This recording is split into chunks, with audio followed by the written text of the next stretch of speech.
Good morning, good afternoon, wherever you're coming in from, and welcome to this first session of the Next System Convergence that is a step towards the Next System teach-ins that are planned for November of this coming year. My name is Ben Mansky. I'm a professor of public sociology here at George Mason University. As you can see, I'm in my office here in Fairfax, Virginia. And I really want to thank you for taking time out of your day to join us for a little conversation about the first program in Next System Studies that has been established anywhere, the first of many, we think, that will be built various academic institutions and communities around the world in the coming years. And we've gotten lots of questions over the years from our partners at various other institutions and organizations about what we've learned from building this first program in Next System Studies. So we thought it would be a really nice opportunity to share some of those lessons and also just our approach with people. This session is being recorded. All the sessions here at the Next System Convergence are being recorded so that they can be available to people who aren't able to join us today at this very moment. There are many other sessions that are taking place today. Really looking forward to those. Those are being offered by some of our partners at various other institutions and organizations around the world. And so I urge you to check out those other sessions at nextsystem.org, and especially to join us tomorrow as well for the organizing conference, which is really going to get into the nuts and bolts of what it takes to organize a teach-in, what the Next System teach-ins are all about. And that begins at noon Eastern time. I'm located on the East Coast of the United States. That begins at noon Eastern time tomorrow, Friday. So please join us for that. I want to thank Catherine Rupp, who is on staff with the Center for Social Science Research here, for playing the role of what we call the Zoom Meister for this session. So Catherine is behind the scenes running the boards for us. So when we get into discussion, we'll have an opportunity to have some more voices come in. So we're looking forward to that as well. So I'm going to dive right into it, and I've prepared some slides for you today to give you a sense of what this program is about, what we think we're doing, what some of our projects are and have been, and where we're going. And we may have a few members of the team here with Next System Studies who are joining us today at various points, and I'll be asking them to join in as well. So we'll get into a good discussion at that point. And again, thanks for joining us. So as I said, we are now in year 4 of Next System Studies at George Mason University. And in fact, almost exactly at our 4-year anniversary for the launch of this program. We launched on April 21st of 2021 with an online session that was joined by hundreds of people from around the world to explore the possibility of something called Next System Studies in academia. And now here we are, not just joined by friends who are interested in the possibility, but joined by friends around the world who are working to do the same kind of thing. So welcome. So I think one way to think about Next System Studies is to think about the role that academia can play in assisting society in understanding and acting upon the world systemic crises of our time, and in learning from those who are responding to the crises, learning from the people who are already engaged in understanding the crises and doing something about it, assessing alternative designs for a next system that could replace the current world system, and evaluating different strategies for system change, for how to get there. So that's basically how we've come to understand our work with Next System Studies at GMU. And our work builds upon the work of many who for many years have been dealing with the emerging crises of our time. And one of those people is Garo Perovitz, who is a co-founder of the Democracy Collaborative and co-chair of something that was called the Next System Project that was launched about 11 years ago, in the days following the Wisconsin uprising, Occupy Wall Street, the Occupy movement, the first major waves of Black Lives Matter protests, and many other things that were happening at that time. So what I'm presenting here borrows from the work of the Next System Project, which I have been affiliated with, and Gar's work, and the work of many other people in movements and in academia. But basically assembling some of their insights and their ideas, I've come up with what I call the next system theses. And it used to be that I would have a longer list, but I've gotten it down to three just for ease here. So the first of these next system theses that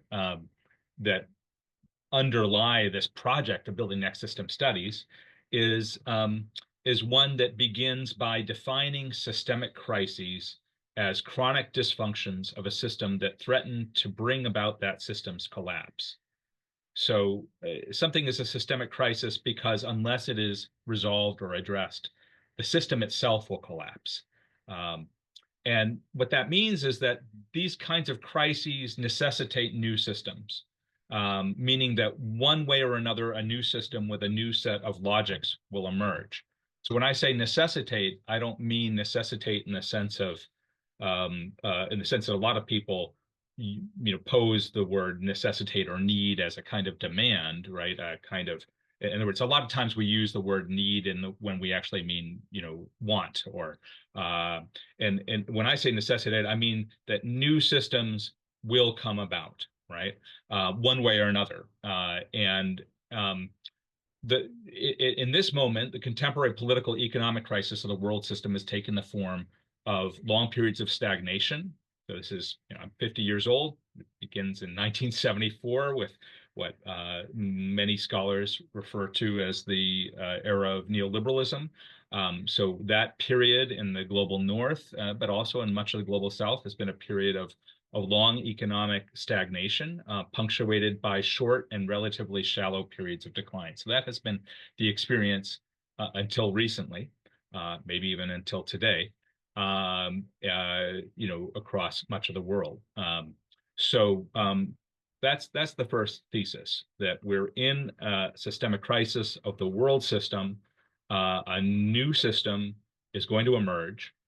It will have its own logics, meaning it will have its own rules. There will be sets of conditions that we will all sort of be dealing with that could empower us or could harm us in various ways, and that we've been in that the kind of systemic crisis we've been in has been a long one, meaning that that until recently we haven't been faced with immediate collapse. We haven't been faced with a kind of ruptural moment in which everything, comes crashing down and the next system comes about one way or another in a very rushed kind of way. Okay, the second thesis is that because until recently, well, this drawn out period of stagnation and decline was what was shaping people's lives. It meant that there was a lot of time and space for experimentation.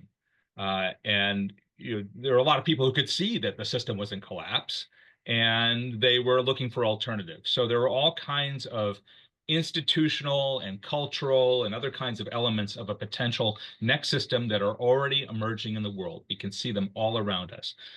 Some of these elements have long histories, but have really grown significantly in the last 20 years. For example, the cooperative movement, the cooperative sector. So worker-owned enterprises, companies, businesses, services, community-owned enterprises, businesses, services have been growing by leaps and bounds, have been getting organized all across the world. And that means that we have a lot of lessons from all of these sort of cases in which people have been experimenting and trying to figure things out. And there's lots of other examples, public banks and state banks, strategies around community wealth building and building a solidarity economy, strategies for moving off of fossil fuels and onto renewable and clean energy sources.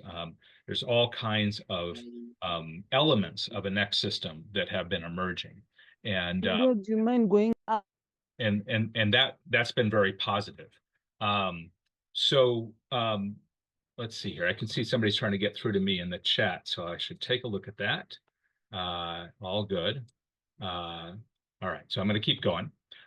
So that's been the case. There are all of these sort of elements of a next system that are around us. People building alternatives to policing, alternatives to prisons, people taking on the question of what it would take to to transition our economy and our society to one that's actually safe for the global climate that we all rely on. But for the moment, those are only what we would call prefigurative. They sort of show a future figure. They provide us with models for a possible future society, and they haven't, for the most part, been scaled up and out, and they haven't been knit together. So in other words, they're not yet systemic alternatives. So we have a lot of ingredients, we have a lot of lessons, we have a lot of people with know-how. There are networks, there are organizations, there's all kinds of really exciting work that has been done, but we're not there yet. The third thesis is one that we've had to introduce to next system studies in the last several years, and that is that our time for experimentation is now at its limit.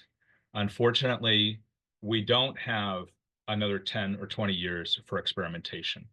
And this is because the long building effects of human-caused climate change and digitalization are proven accelerants that are hastening the collapse of the world system by producing mass dislocation and destruction of economic value and rendering huge sections of the world's people disposable, including huge sections of the people in my country, in the United States. Climate and technological change are together undermining national budgets, driving resource wars, and feeding the ascendancy of fascist movements. Now, people are reacting to this in different ways. They are building walls. We're talking about building walls and then actually building them, or they're attempting to build lifeboats. And this is true of people who I would say are of ill will, who are kind of misanthropes, who don't like other human beings, who would be fine with a majority of the people on this planet dying off. And this is an active conversation we know among some, among the very, very wealthy, that there will be a mass die-off and things will be better afterwards. And they are building their own walls, and they are building their own floating cities, and they are building their spaceships. And then it's also a conversation among a lot of people who are of goodwill, poor and very marginalized communities who are trying to figure out how to survive, how to create autonomous areas where generations can survive until something better comes along. The problem from my perspective, and I think from the perspective of next system studies in terms of the task that we're taking on here, is that neither of those strategies are likely to produce a stable, sustainable, or just world system. So if we're not giving up on the world, we've got to figure it out. And that's really what this field is about. So if you have a field of study, you've got to have a theory about why you have the field. I think I've laid out a little bit of that, and you've also got to have a framework that helps you to guide your research and your teaching and your engagement in partnerships with others. And so for myself, as somebody who has developed a course in next system studies and actually worked with my colleague here, John Dale, to build a program called the Next System Fellows, I've developed what I call the Next System questions. And these are not just actually 4 questions, but they're 4 sets of questions. They're questions that have to do with systemic crisis, with what crisis is, with what a systemic crisis is, with how things become a crisis, with what crises mean. Questions that have to do with systemic movements, with the social movements that have gotten to the point in which they are working to change the system itself. In social movement studies, we have a long-standing understanding of something we call anti-systemic movements, of movements that are anti-capitalist or anti-so-called globalization or anti-carceral state. Those are anti-systemic movements. And I and others, including some people who are here with us today, have argued that about 25 years ago in much of the global north, these anti-systemic movements started to turn to become systemic movements, to actually state that another world is possible, another world is necessary, and to try to go about making that happen. So there are lots of questions that we can ask about systemic movements. How do they come about? What makes them successful? What do they know? What can they teach us? Then there are sets of questions about system design, questions about what is it about the current system that works or doesn't, borrowing from Meadows and many others. What can we understand about how systems collapse, about how systems sustain themselves?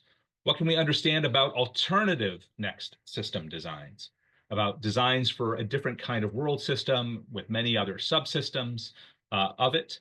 And so there's those kinds of questions. And then there's questions of system change, which is simply to say questions having to do with the paths through which systems historically have changed, through which systems might change, through which the ways in which systems change affect outcomes in terms of system design, the design of the next system. And so for me, next system studies um, is about dealing with the relationships between these kinds of questions, the relationships between what we know about systemic movements and about systemic crises, what we know about the relationship between systemic crises and next system design, and gaining knowledge from that that's useful to academia and to scholars outside of academia and to people who are thinking critically outside of academia and critically, hopefully, within academia to grapple with the challenges of this time. I'm looking at this slide and I realize that I borrowed from another slide deck. I've written about this. You can read a short article that appeared in Nonprofit Quarterly. There's a much longer article that will appear in the Journal of Global Social Challenges this summer. All right, so I'm going to keep moving.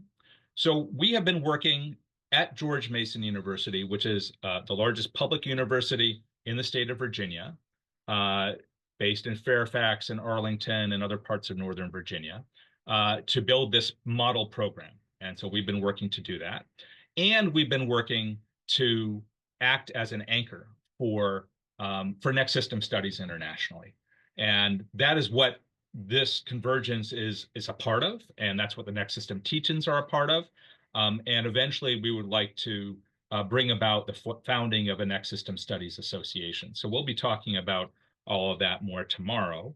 But there have been a number of things along the way that people at this institution have put a lot of time and energy with some support from a few funders, not many. So if you know of resources, we're doing a lot with not very much, and with lots of great partners at other institutions and organizations around the world. And we're eager to partner with you. So that's something we're doing. But I just want to focus on our model for next system studies. And when I say a model, it's just a model in the sense that it's an example. I don't believe that all next system studies programs everywhere are going to look the same. In fact, I would be shocked if they did. But this is what we have done here. And so a major part of what we do that's quite visible to lots of my colleagues here at GMU and to lots of people in the community is that we have a Next System Fellows program. And this has involved undergraduate students and graduate students.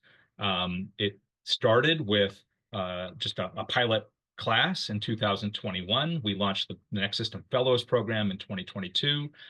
We have had 4 cohorts of Next System Fellows. So to date, there have been 38 Next System Fellows. They come from different fields across the university here at George Mason University.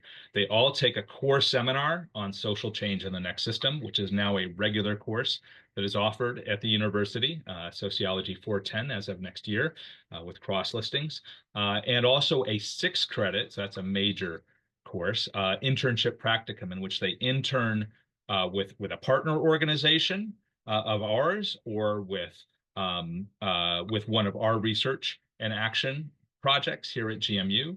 And our Next System Fellows have really done incredible work and remained involved in all kinds of things. Through their internships. We also have electives. They select from these electives that they take. There's social enterprises and cooperatives, power politics and society, social movements and political protest, and big data, technology, and society. So beyond the fellows, several hundred students who are not Next System Fellows have also enrolled in these courses. And many of those students have also become involved in our work with Next System Studies and with many of our partner organizations. We have a project that is beyond the fellows program. We also have research and action projects. And the first of those that we launched in 2021 is democratizing NOVA. And as you can see on the screen here, it's a project dedicated to building community and deepening economic and political democracy across Northern Virginia, which is NOVA, right? So Northern Virginia is NOVA. We've been in this process of building relationships and getting a sense of the lay of the land. You could say it's an asset-based approach. We started off by assuming that there's a lot of work that people are doing to democratize life here in Northern Virginia. And so we have a database of over 160 initiatives out of hundreds and hundreds that we've examined. But there are 160 that met our selection criteria across 16 different categories of economic, ecological, community, and political life in the counties that extend basically from the Shenandoah River Valley to the Potomac and then just north of Richmond. So it's a pretty large understanding of Northern Virginia that we're working with. Um, we have a draft of an assessment that we will be releasing in a few weeks. And we are now actually very excited that we're in a position to shift, and we have shifted to a second stage in which we have convened a council that is a 10-member council. There are folks on there from organized labor, so the AFL-CIO, the Labor Federation here in Northern Virginia, from independent business, so the Virginia Asian Chamber of Commerce, from cooperatives, Nova Web Co-op, from community organizations and civil rights groups, for example, Secosol, which acts as an incubator for worker ownership, primarily among immigrant workers here in Northern Virginia. So all kinds of people are part of that council. That meets regularly. It has various committees. And so what has actually happened is that DNOVA is no longer a George Mason University project, but is a ongoing process in which we are providing a lot of support, but so are other organizations. The County of Fairfax, One Fairfax are heavily involved. So lots of people are now at the table working together. And just in a few weeks, we will have our second in-person summit, the DNOVA Summit. We're very excited about with workshops and panels and so on. So that has been really excellent. So that's democratizing NOVA, and there may be some people who are here who can share some of their experience with that too. Our second major research and action area has to do with constitutional change. So you can think of democratizing NOVA as working on the ground here in Northern Virginia to build a transition to a new political and economic system here in Northern Virginia in partnership with many others, right? And to build a process for mass democratic inclusive participation in not just envisioning a different kind of future for Northern Virginia, but actually resourcing it and building it. So Next Constitutions is about involving lots of people in constitutional change, whether that's constitutional change at the level of the nation state. And later today, we will have a session jointly with Move to Amend, which is working on constitutional change here in the United States and has been. It's a grassroots organization founded in 2010. So whether it's constitutional change at the level of the nation state, constitutional change from below nationally, or if it's constitutional change in terms of global constitutionalism, or whether it's constitutional change in the form of changing municipal charters and reorganizing cities and communities. Those are the kinds of things that we study, and those are the kinds of efforts that we pay attention to and people we collaborate with. So this project is doing a lot of sort of very recognizable empirical research. We have a research collaborative that involves constitutional scholars, scholars of constitutional change who are social movement scholars who are focused on the participation of ordinary people in rewriting constitutions or making new constitutions. And we have a special issue of the Journal of Global Social Challenges that is coming out this year. We're very excited about that. And we also have an ongoing research project that is looking at the top 50 GDP countries that went through formal processes of constitutional change at the end of the 20th century. And so this is a very detailed, very labor-intensive project where we are creating case files for each of these countries and coding that others can use. And the basic idea here is that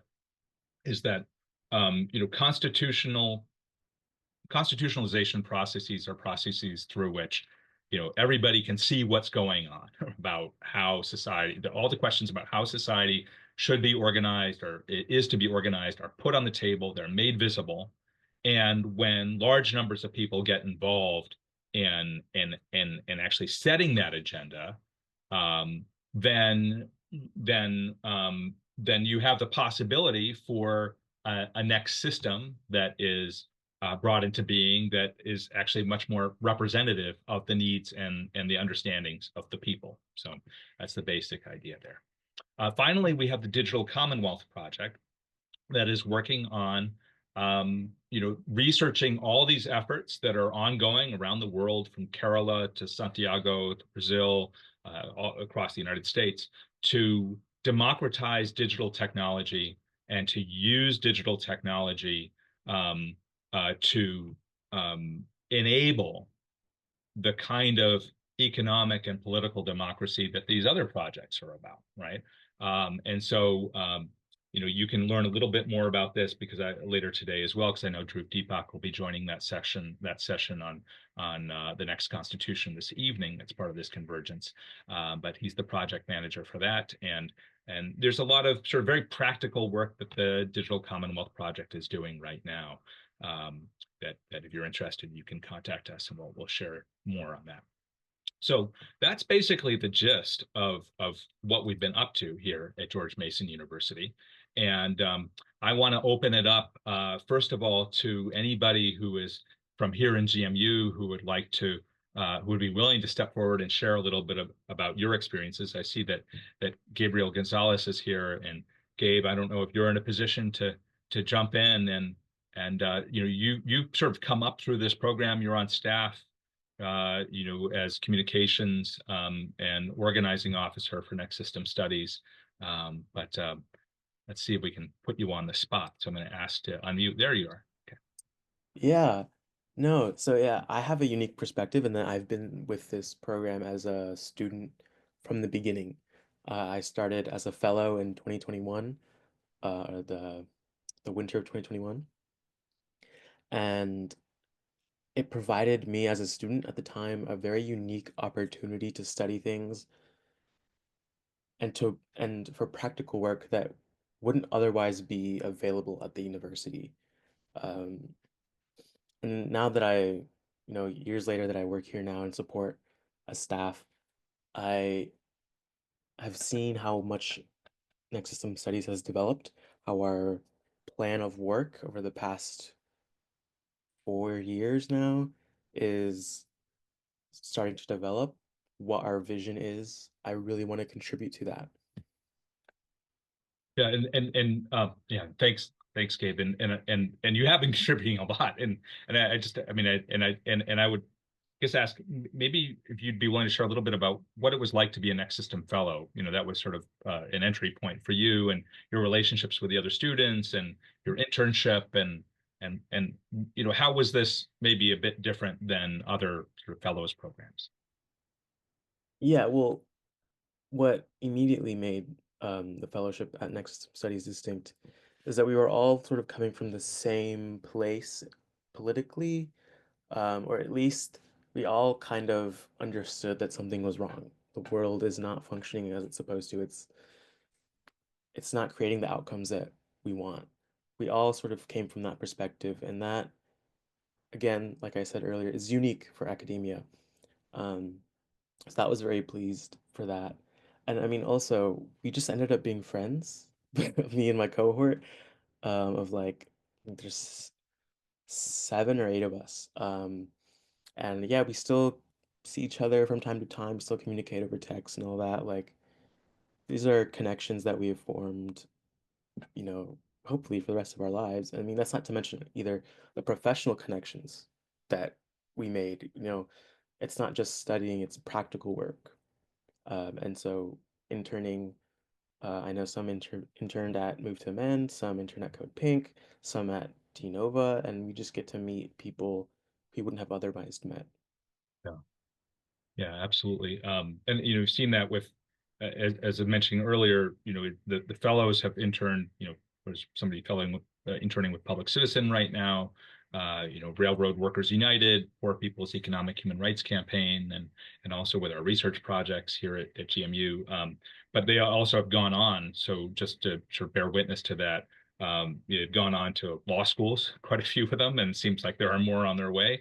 And there are students who have been in our courses who were not fellows, but have gone on to continue to do next system work. So I'll pick on Patricia Troop, who's doing her JD work at Washington University in St. Louis right now. But she has been in leadership of the Virginia Solidarity Economy Network. She interned with them. She's continued to be involved with them. She's still involved with them long distance because she is from here, from the Commonwealth here. And her work as a law student is oriented towards the solidarity economy too. So there's a whole area of work around the law of the solidarity economy.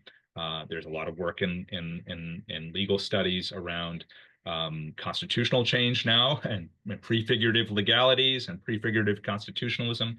So I've seen that a lot of that too.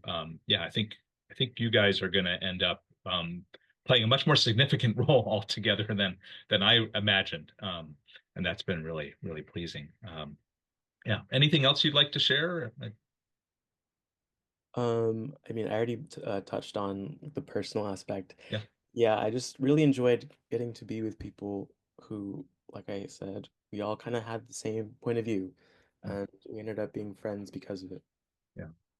There's a normative bias to this work, which is that you think that democracy and sustainability and social justice are sort of what we should be about as Yeah. academics, and particularly democracy. And so that does tend to create that kind of solidarity around the efforts. And I guess the other thing that I'll just draw out is that in your experience and many other fellows' experience, you really have been involved in all the different elements of the work, even as students. So, we have undergraduate students who are doing very high level research. We have a speakers series. I didn't mention that. We bring in speakers, of course, and Samantha Agrawal gave a great talk about Kerala and participatory planning and some of the challenges around participatory planning in Kerala and India the other day. And then afterwards, we had lunch. And she had assumed that our fellows were graduate students, but of course they're all undergrads. It's just a very high level of there's a lot of seriousness that the fellows take these questions up with. And part of that is because they're making coding decisions, or they are doing organizing, or whatever they're doing as interns is the real stuff that affects the outcomes of important projects and campaigns. Next System Fellows went to the Resist and Build gathering down in Richmond about a year and a half ago. There are others who are going to the Resist and Build gathering in Atlanta in a few weeks. So it is a much more integrated kind of program in that sense. They take part in workshops and other things. So yeah. Let me open it up because I see quite a few people who are gathered here, both people I know and those I don't. I want to open this up to questions and to observations and things that you're struggling with. So what we can do in this webinar format is you can raise your hand and I will unmute you. And this format's not as dynamic as another kind of Zoom format where it's a Zoom meeting, but the nice thing is we'll have some nice video. So if you're willing to share your face, that's even nice too. But at least we can unmute you to bring you in as bring your voice in. So please, what questions do you have for those of you who are gathered here for this? I see a number of Vermonters here and Minnesotans as well, who I recognize. There must be some questions there.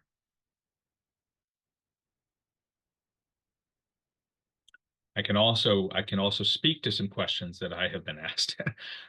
So, for example, one question that I've gotten a number of times about next system studies at George Mason University is how can you do this? How is it that this is allowed? Um, and sometimes they mean that question generally. How can a major research university, an R1 university, have this kind of a program? And usually that question comes from people outside of academia. That there's sort of, I think, this view that universities have been thoroughly transformed, and that there's, and that's just not the case. There are all kinds of projects in higher education that are next system like. There's a Real Utopias project there. There's I was just looking at the social justice initiative at University of Illinois Chicago today and the work they're doing. There's all kinds of great things. So there's a lot of space for this kind of work, and there continues to be. Um, but then the other question I get is about George Mason University in particular. So I'll speak to that. And then I see that we do have somebody who's on the stack. So I'll go to you next, Steve.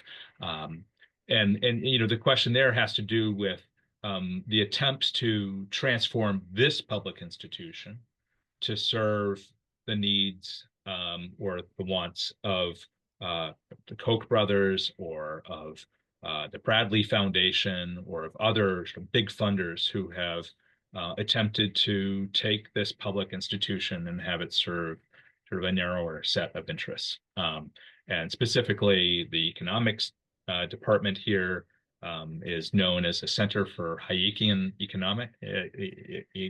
So, I've met some of the members of the faculty here. They're actually quite nice people.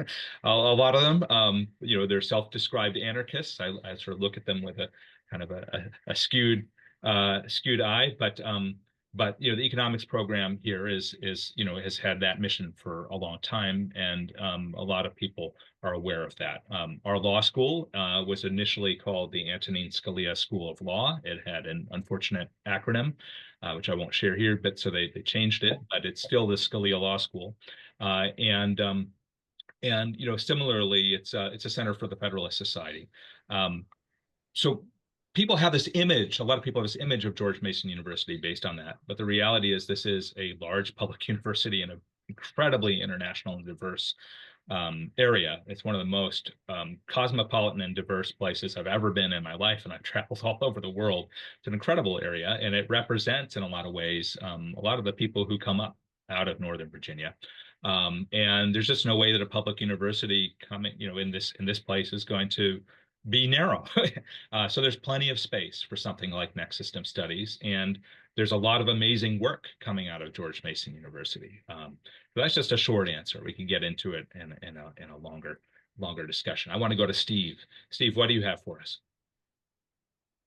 First, it is wonderful that you're doing this, Ben. The Convergence has just so many interesting sessions, and Next System Studies is just a wonderful endeavor. As you know, I'm very much interested in it and have been super impressed by the work you've been doing. We need it at every university around the world. My Thank you. my question is a big one that at some point in one of your slides, you talked about how these prefigurative alternatives are not yet knit together. And just the one big question is, where are we going with this? Do we want to knit them together? What kind of just next system? Should it be next systems? Mm-hmm. And we think of the Zapatista saying that in a world where many worlds fit, the idea of alternatives in a pluriverse. So I just wondered how you were thinking about the next system versus systems versus knitting this stuff together or letting it bloom in very different directions and in different ways. Thank you so much, Steve. And I'm wondering if you might be willing to introduce yourself a little bit about who you are and where you're coming from. Oh, sorry. Thank you That's for fine. asking. Yeah. I'm Steve Cleese. I'm a political economist and a professor of international education policy at the University of Maryland. And I've been teaching a course called Alternative Education, Alternative Development for 25 years. And they used to be a hard to find material, and now we are inundated with alternatives, which is just fantastic. So I'm very, very much interested in this area. I'm one of the co-founders of a group called the Alternatives Project. I'll put the link in the chat. looking at educational alternatives for societal transformation. And we just finished a book with 40 chapters on educational alternatives, 5 chapters on system alternatives, that's called Education for Societal Transformation, Alternatives for a Just Future.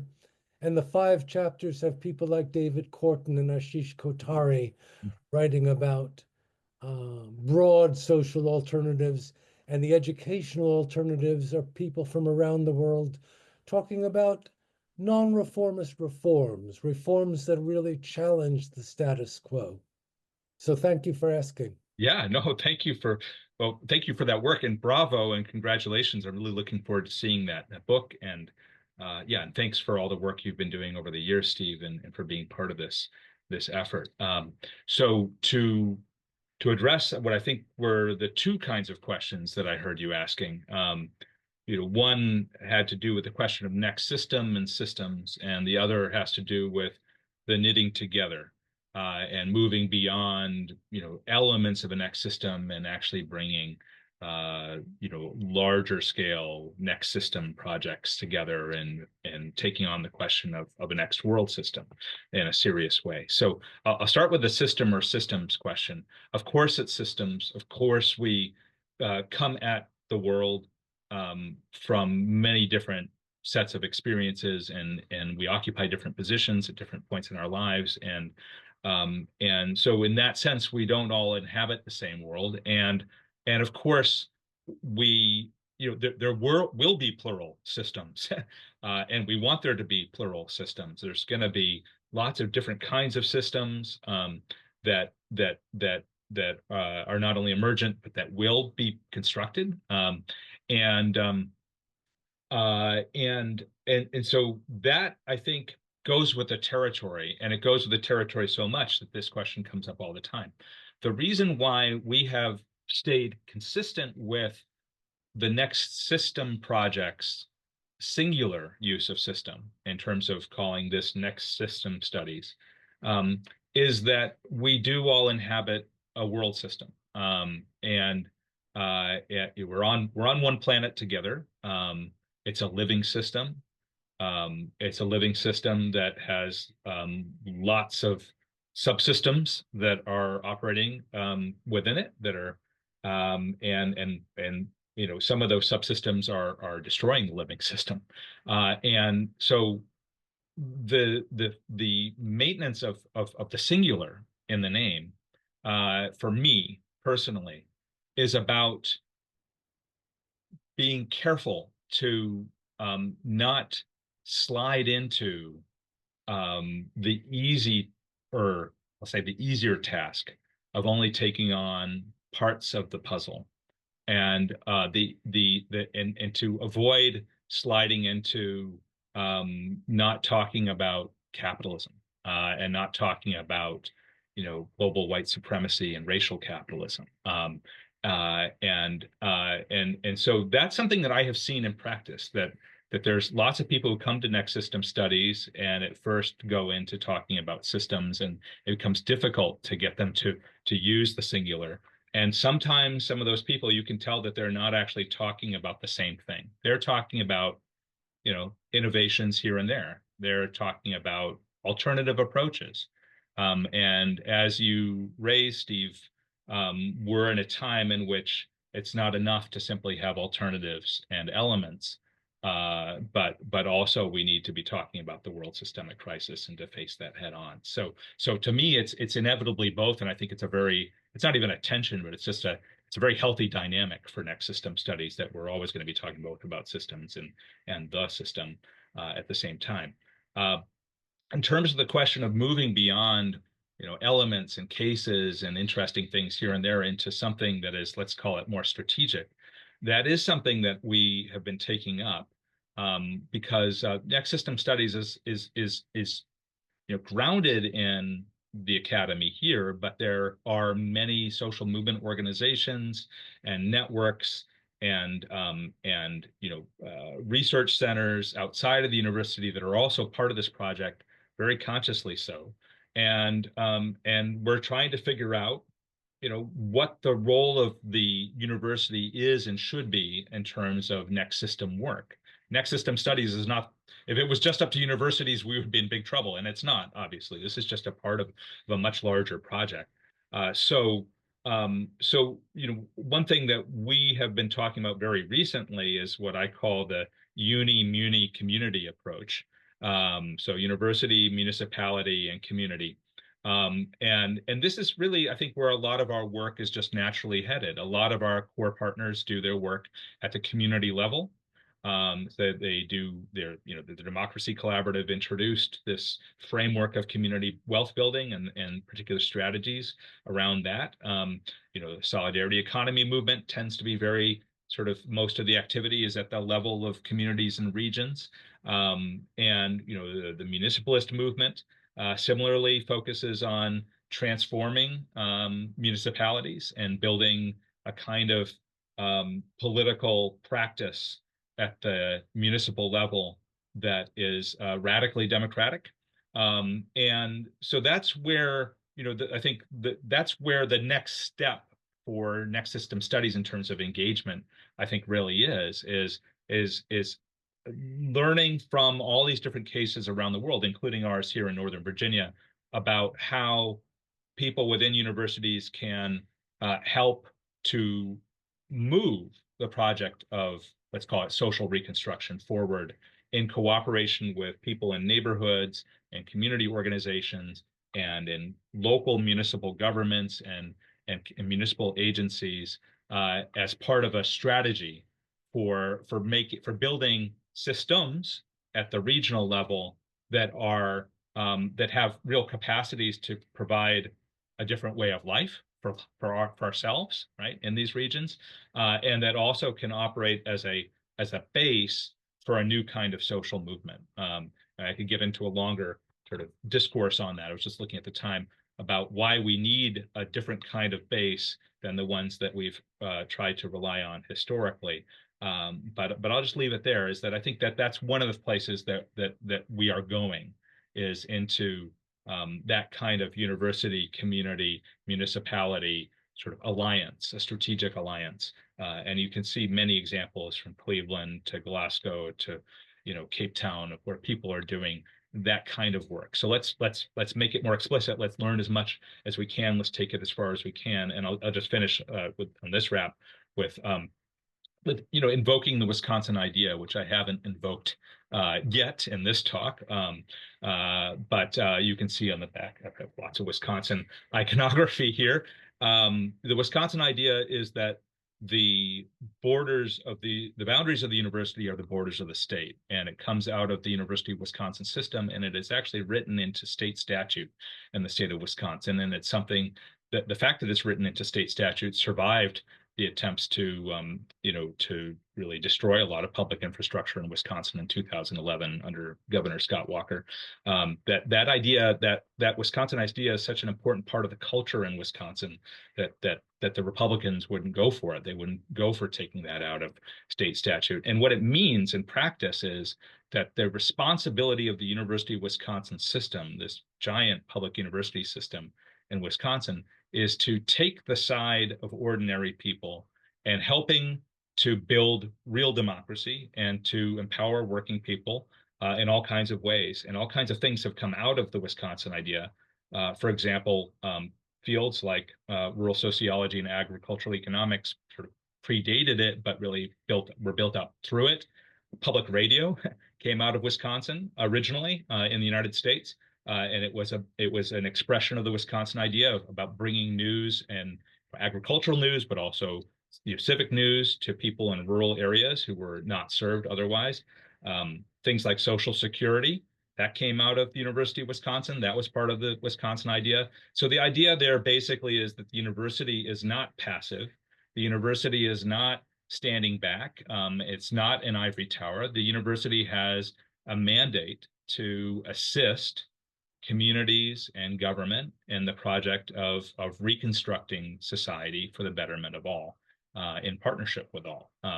And so that would be what I would envision this approach around communities, municipalities, and universities and colleges working together would look like. Who else do we have here? Thank you, Steve. We have another 10 minutes and we have a lot of great experience and voices here. Concerns, ideas. Gabe, you're going to jump in. I was going to point out to you that there's two questions in the Q&A. Oh, thank you. Right. I'm glad you did that. Okay. So, Don, would you like to respond directly? I mean, would you like to pose this question directly, I should say? There we go. Thank you. I'll ask you to unmute. Give you the opportunity to vocalize it. If not, I can read it for you. Thanks, Gabe, for pointing that out. Yeah, please read it if you don't. Okay, I'll do that. Yeah, you got it. Thanks, Don. Sorry to put you on the spot. The question that Don posed was recognizing the implementation of these systems is antithetical to incumbent economic structures. Do you anticipate that recent attacks on academic freedom, particularly targeting anti-capitalist, pro-democracy, pro-diversity initiatives by the current administration, will impact your work? And have you thought about how to respond to these attacks? I think that the attack on higher education in the United States is so broad and full-throated that that in some ways it's already passed us by. That's my view. Now that may change in the future, and I would be very naive, personally, I think, to think that it won't change. But the attack has been so broad-sided that 1,900 members of the National Academies of Sciences, Engineering, and Medicine have published a letter just earlier this week describing what the Trump administration is doing as a war on science and calling for institutions to fight back. And these are the most recognized and distinguished social scientists and scholars in engineering and medicine in the country. So I think we're in a moment right now where public higher education and where higher education itself are under attack, and we're not. We had previously been in a period in which things like abolition studies and the way critical race theory and so on had been under attack for many years. So that was already where we were, right? And now we're in a different period in which looking at events that I'm aware of that are happening tonight, we have a lot of competition for this next system convergence at this moment, and I'm happy about that. But we have competition because the American Association of University Professors and the Social Justice Scholars Network and the Chicago Teachers Union and all these different constellations of people in education are organizing. The Faculty Senate at Rutgers put out a call for the members of the Big Ten, the 18 research universities that belong to the Big Ten academic conference, to organize together in mutual defense. And this is the Faculty Senate, not just a union or an organization within Rutgers.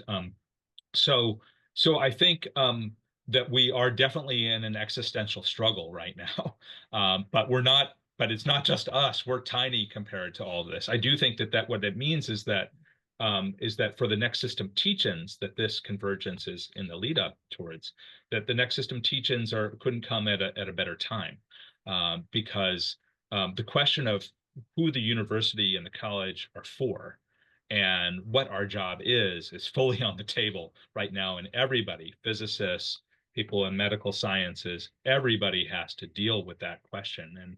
And a lot of people are stepping up. But it's an extremely dangerous moment. And I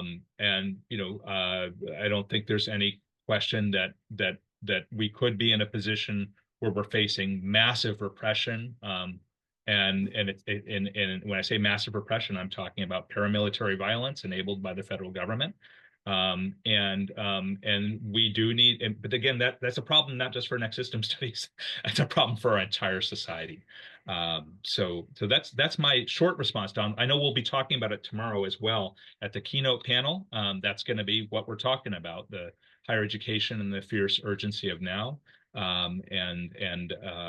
So that's my short response. And do you have anything you'd want to add in there, or that work?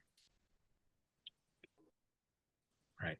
am I muted? You're not muted. Go ahead. Oh, I'm sorry. Yeah, no, I appreciate your comments, and I love the idea of faculty senates collaborating and organizing in, as you said, mutual defense. I think that'd be a really good idea. I'm in Michigan, and we just saw, we've seen the university I'm at, immediately acquiesce to the demands around, removing DEI initiatives, and then I believe University of Michigan just did something similar. So maybe the power is in the faculty organization. So I just appreciate your comments. Thanks. Yeah, you bet. You bet. Yeah, thanks, Don. Good to hear from a Michigander as well. Let's go to Matthew Burke, and I see Laura Buchwald's here too. So I'll see if there we go. So Matt, can we unmute you? There we go. Yeah, I'm actually, would you be able to just take the question? I won't be able to speak right now. Okay, sure, you bet. Thank you. Yeah, You've already started to touch on it, so thank you. Okay, so everybody is managing, and it's good to have everybody here and managing as best as we all can. So Matt asked, I'm curious how you've responded to the charge of normativity inherent and explicit within next system studies. I feel normativity is pervasive through the social and natural sciences, though often unacknowledged, but the normativity charge seems to be especially concerning in today's context of the attack on higher education. And sorry, I missed the last part where you said you couldn't use your mic right now, so I should have read the question first. But yeah, so I do lead with my normative commitments. I actually state my normative commitment to democracy in almost every undergraduate course and graduate course that I teach. I start off with that. And I have yet to have anybody attack me for it, interestingly. And my normative commitment that is primary, as I think people who've known me for any time at all know, is towards democracy, which is to say, popular participation in power, right? That is what I think, my research really should be oriented towards, to figure out how to make democracy real, what works, what doesn't, what the challenges are. And that's what I'm teaching for, and those are the conditions I'm trying to create. As you point out, there's bias everywhere. Are we aware of it or not? There's positionality. We're all coming from different places. Are we aware of that or not? Do we make it explicit? Are we pretending that we are omniscient or not? So I just make that explicit. And if somebody were to criticize my normative commitment to democracy, I would say, well, this is the United States of America, and that's what our public institutions are supposed to be about. And we can have a debate about that. I would welcome those who would raise questions about how we understand democracy, how we measure democracy. And that's what next system studies are about. There are a series of questions here. We don't have all the answers. We're setting up a field to get towards some general long-term objectives, right? Yeah, so I haven't run into it yet. And if somebody wants to argue against democracy, I'm happy to have that argument. That's a losing argument still, as people of Wisconsin, I think, just showed. Laura, are you up for to speaking to this? Yes. Hi, good morning. How you doing? Good to see you. Good. This is my first experience with new system studies. I'm really excited to hear about what you're doing. One of the things that struck me in the course of your conversation was I was reminded of the UN sustainability goals. And I just wanted to know if you're incorporating that into your program, and if so, how you're doing that, and what the relationship is with new system. Yeah. No, thank you so much, Laura. Yeah, thanks for bringing that forward. So, in the coursework, some of the work that we read deals with the sustainability goals, and both in terms of ways in which those have played out around the human rights cities campaigns, for example, or in terms of just transition work. But what I would say is there's a lot more field building to be done.